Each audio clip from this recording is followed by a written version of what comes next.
Ang mabuting balita ng Panginoon ayon kay San Mateo. Papuri sa iyo, Panginoon. Noong panahong iyon, nabalitaan ni Jesus na ibinilanggo si Juan, kaya't bumalik siya sa Galilea.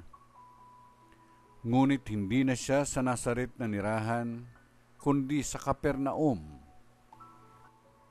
Ang bayang ito'y nasa baybayin ng lawa ng Galilea, sa mga hangganan ng Zabulon at Neftali.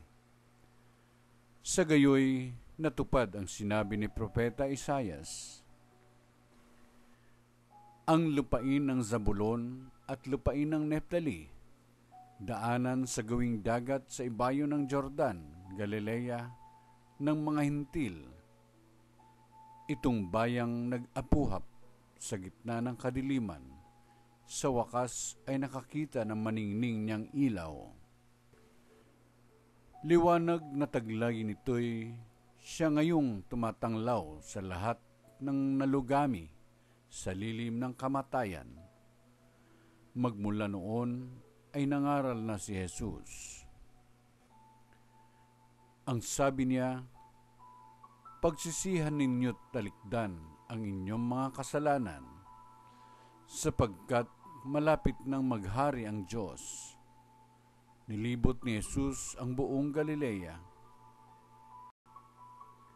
Nagtuturo sa mga sinagoga at ipinangangaral ang mabuting balita tungkol sa paghahari ng Diyos.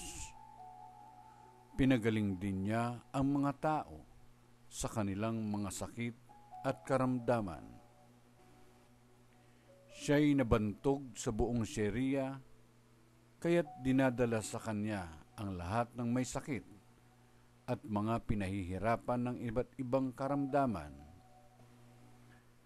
Mga inaalihan ng mga demonyo, mga himatayin, mga paralitiko, silang lahat ay kanyang pinagaling. At sinundan siya ng napakaraming tao, buhat sa Galilea, Decapolis, Jerusalem, Judea, at maging sa ibayo ng Jordan. Ang mabuting balita ng Panginoon. Pinupuri ka namin, Panginoong Jesucristo.